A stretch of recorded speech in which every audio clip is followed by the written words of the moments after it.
Channel सुनने वालों को मेरा नमस्कार आदाब। देखिए, ex Muslim Adam Seeker, ex Muslim Sachwala, उनकी टीम हर वीडियो में यही कहते हैं कि इस्लाम इज़ ये क़त्ल क़िताल का मज़हब है।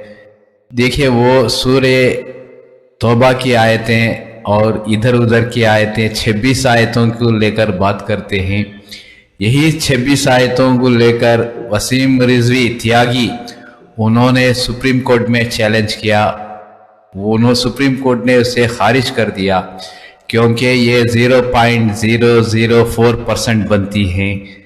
देखिए ना, 6326 आयतों में सिर्फ 26 आयतें वो जंग के मुतल्लिक़ है ना, वार के मुतल्लिक़, वो 0.004% है, 1% भी नहीं है।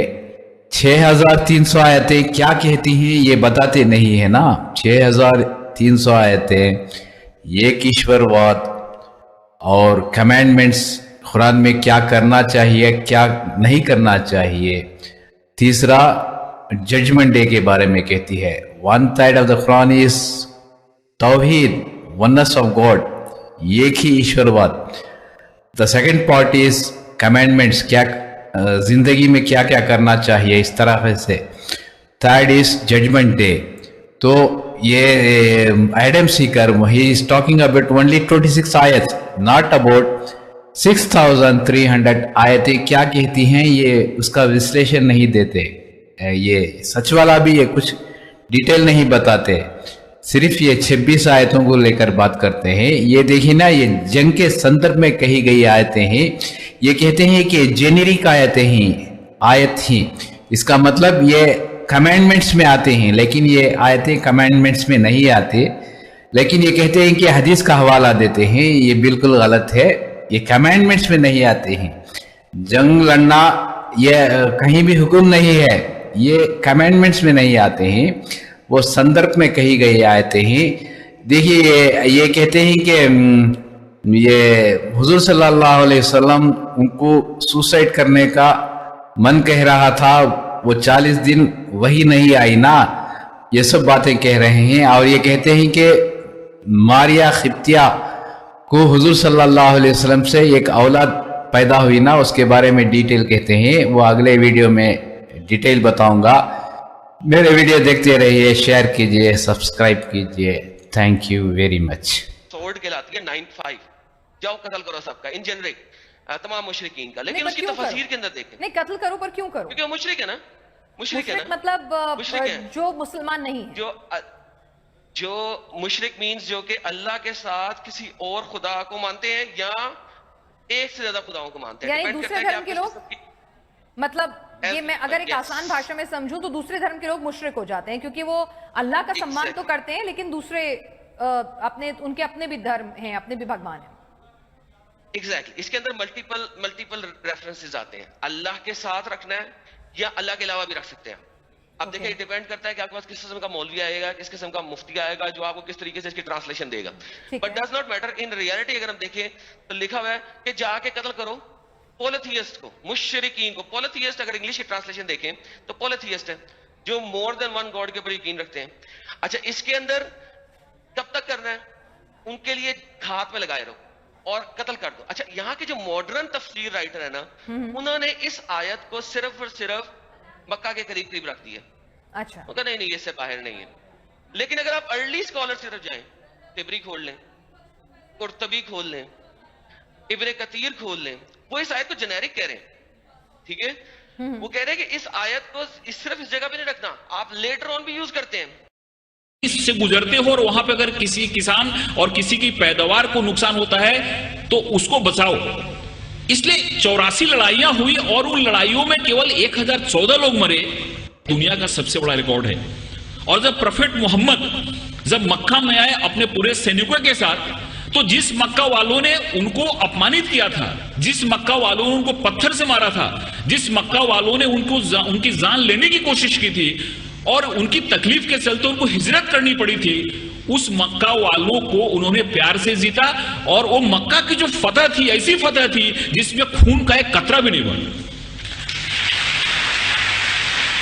प्रोफेट मोहम्मद को जितना अपमानित किया गया था, प्रोफेट मोहम्मद की जिंदगी को जितनी तकलीफ दी गई थी, अगर वो चाहते तो जिस समय उन्होंने मक्का में प्रवेश किया, मक्का की फतह की, उस समय हजारों लोगों का कत्ल करा सकते थे, लेकिन एक भी खून का कतरा नहीं बहा और बड़े प्यार और मोहब्बत के साथ उन्होंने मक्का को फतह किया।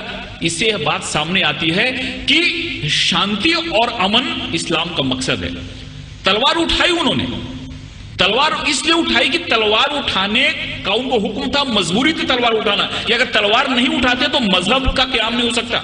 और हर एक जगह गीता में भगवान श्री कृष्ण ने अर्जुन को कहा कि तुम लड़ाई करो, अगर तुम लड़ाई नहीं करोगे तो धर्म की स्थापना नहीं हो पाएगी। अर्जुन वहां से भाग रहा था, अर्जुन ने बोला कि तीर नहीं चलाता क्योंकि मेरे सामने तो हमारे सारे रिलेटिव बैठे हुए हैं। भगवान श्री कृष्ण ने कहा कि यहां पे धर्म की स्थापना के लिए तुमको लड़ाई करनी पड़ेगी, तुमको लोगों को मारना पड़ेगा। अगर तुमने लड़ाई नहीं की तो धर्म की स्थापना नहीं होगी।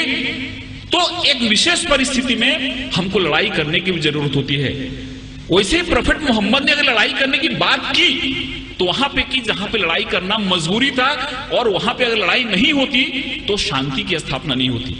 इसलिए ये बात हमारे सामने आती है कि सबसे बड़ी जो बात है कि इस्लाम जहां जहां उन्होंने उनको जहां जहां वो लोगों को मार सकते थे, जहां जहां खून खराबा हो सकता था, वहां पे उन्होंने खून खराबा नहीं होने दिया।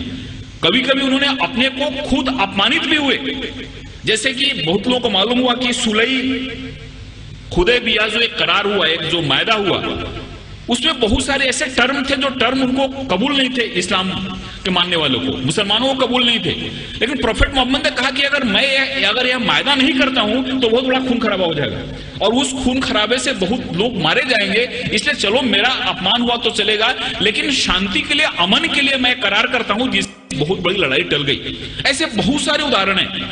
एक बार एक यहूदी का जनाजा जा रहा था और प्रोफेट मोहम्मद अपने लोगों के साथ बैठे हुए थे। उन्होंने जब जनाजा देखा तो उठ के खड़े हो गए।